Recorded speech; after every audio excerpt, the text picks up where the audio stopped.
And today I want to talk to you about how to stop attracting emotional, unavailable men. That's really important. So let's dive right into that topic.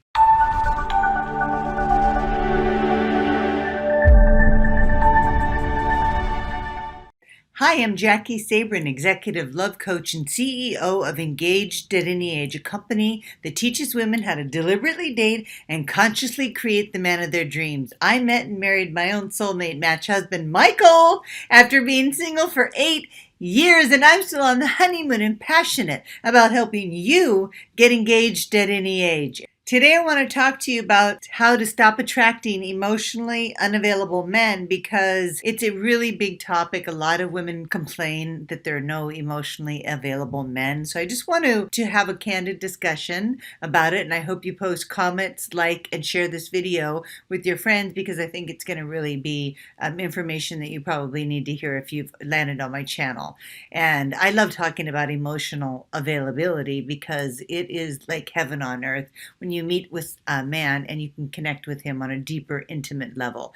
And so let's just start out with defining what is intimacy. What is real intimacy? Intimacy is into me, I see.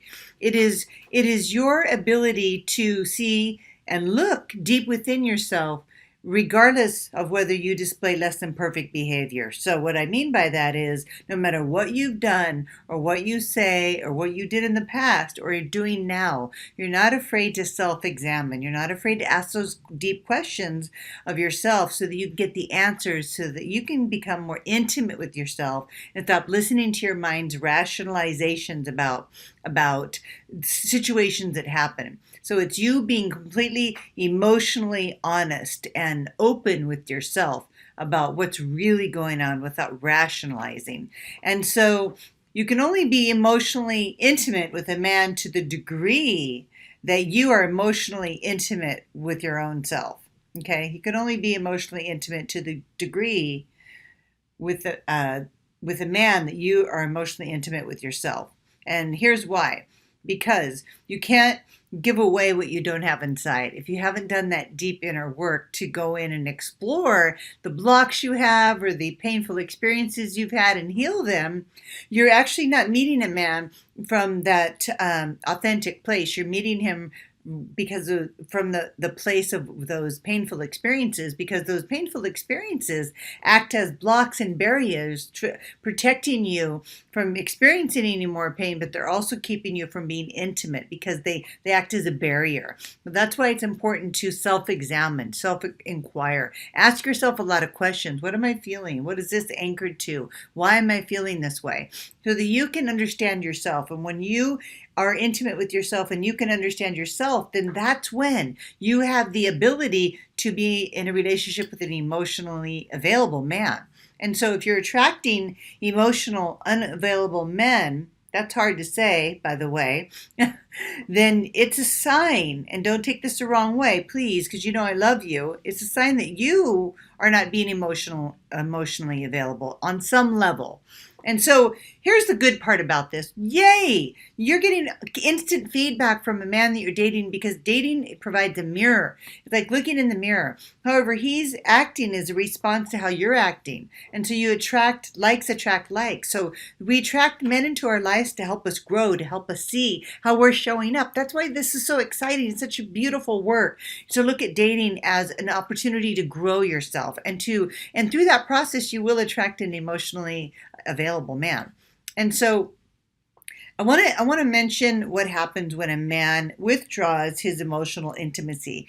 Say you're dating a man and he doesn't call you back, and you've been seeing him for a couple of weeks or a month or longer, and he doesn't get back to you, or he doesn't answer your questions when you ask him, or he avoids topics.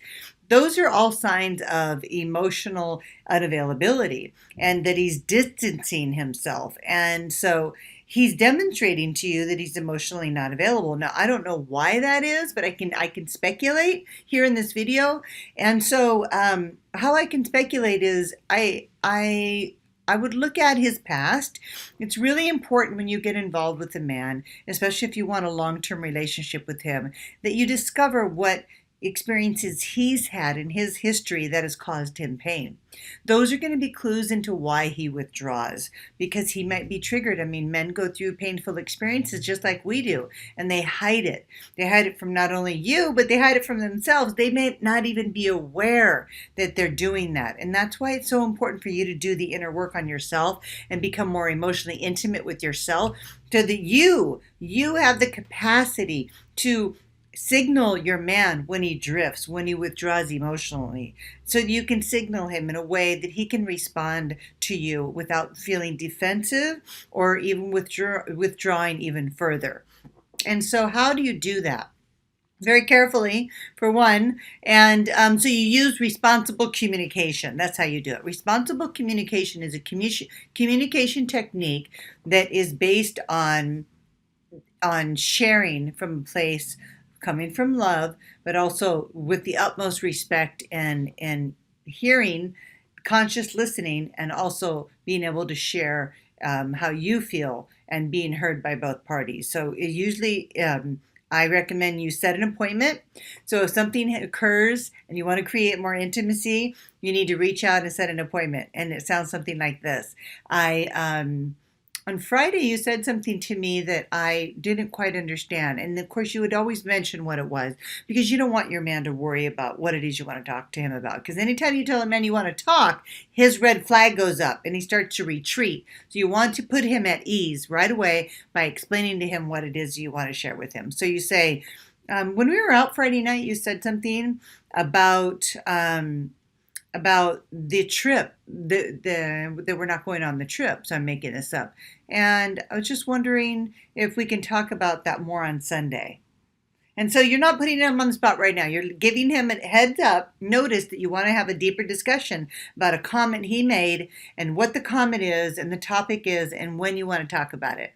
And then he'll say, sure, that'll be fine. So at least he's set up so that he can think about what he said and he's prepared to talk to you. So he doesn't feel sabotaged. He doesn't feel attacked. He doesn't feel taken off guard. You're actually giving him the benefit of the doubt, and you're also showing respect by not dumping that on him. Like, I really want to talk to you, and maybe it's not the right time. Maybe you're in the car going to someplace, and if you start that conversation, it's going to result in an argument, and that's why you want to use responsible communication, to create more intimacy, to create more emotional availability. And you can do this together. You can build this relationship together. Even if you start off with a little emotional unavailability, you can build it together, but you need to know the signs. So if he withdraws, it's a sign that something's going on, and you can signal him by asking him for an appointment to talk about it so that he can share what's going on with him. And when he does that, you want to be careful not to interrupt him, not to take it personal, and not to make any assumptions. And basically, you need to just let him talk until he's done talking.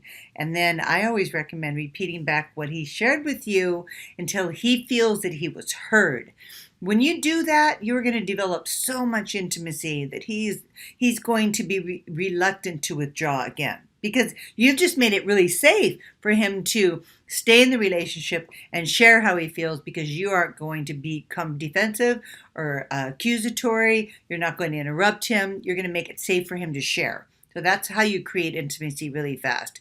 What you don't want to do is withdraw or retaliate using childish ego-based defensive reaction, like not talking to him for a couple of days. That's called a violation of emotional distance, and that's very harmful. When somebody withdraws their affection or their attention from you, it's for the level of intimacy you share. So if you're in a relationship, it's very painful, and it's like giving somebody the cold shoulder.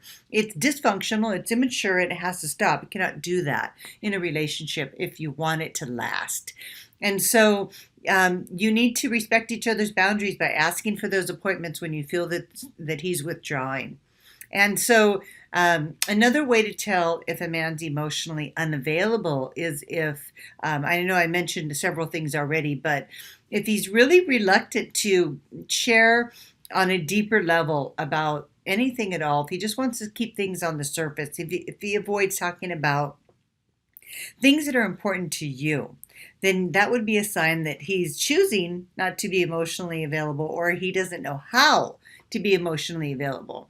And if he doesn't know how to be emotionally available, you can go first. You can go first by making yourself more available. And I'll tell you how to do that right now. So the amount of emotional honesty and truth that you want from a man is directly proportionate by how much you're willing to share with how you feel about your feelings. And so if you want to experience more emotional intimacy with the man, you need to be more emotionally honest and intimate with him. That means sharing things that really are scary for you to share, like your fears around whatever's coming up for you, your fears about moving in together, your fears around the future, or maybe some insecurities you're feeling.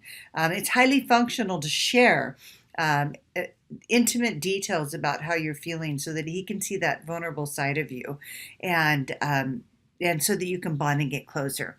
And another piece of that is that if you don't share those things, he's going to see you as a cold fish. He's going to see you as not having any warmth and not having any depth. And men are looking for warmth. They are looking for depth. And so don't look at that as a weakness. That's actually a strength. Being vulnerable has so much strength in it. So make sure that you don't hesitate to share those vulnerable feelings, because it'll endear him to you.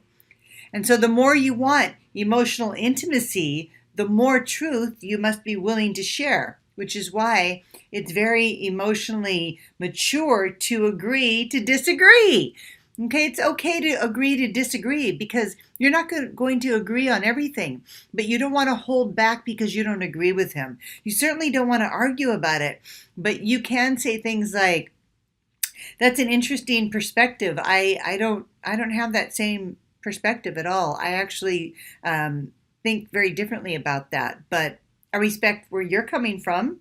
And so you're agreeing to disagree with him. You don't have to agree with everything he says, but you don't want to suppress your true feelings and be a doormat and turn yourself into a pretzel and be so agreeable that you don't even have an opinion. It's just how you do it, right? It's how you do it, how you say things, how you express yourself is the most important part that I really want you to hear. And so using a really soft tone when you're saying that, or even a playful, fun tone, like, I don't know about that. I am not buying into that. I think that's more, your way of thinking, but not mine. But I respect your opinion, but this is the way I feel. And you say that, not needing them to approve of you and not needing them to accept your opinion, but definitely needing them to hear you out. And if you use the right tone in the right way, they will hear you out and they will respect you for it. And it's very healthy to agree to disagree, especially if you're in a relationship, because you're not these two halves coming together to make a whole. That's a dysfunctional relationship paradigm. What you are is two wholes coming together, standing side by side, okay, like the infinity symbol. That's what we're going for. Two wholes side by side, not overlapping, not being codependent, not enmeshing with each other, but having a lot of emotional intimacy right next to each other, right like that.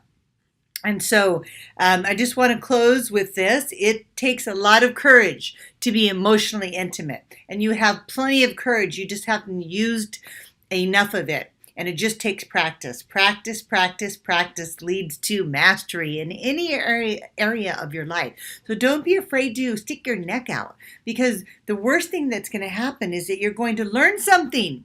Okay, that's what's going to happen, and you're going to grow and expand because of it. So ladies, I have a freebie for you. I want you to take advantage of my Soulmate IQ. So go to soulmateiq.com right now and take my Soulmate assessment. It's going to give you an assessment of how you're vibrating. Are you vibrating in masculine energy? Are you overgiving? And it's going to tell you a lot about how you're showing up. And this energy is a frequency. It can be felt. And I'm going to give you your assessment and a feminine exercise that'll follow that, so that you can get further into alignment and fast track your ability to manifest an emotionally available man sooner than later, because that's what I want for you. I want that for all of you, because that's what I'm experiencing right now.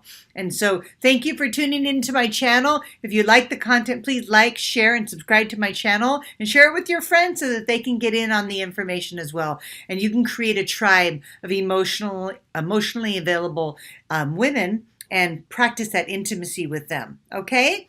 I'm sending you lots of love. Thanks for being here. Bye-bye.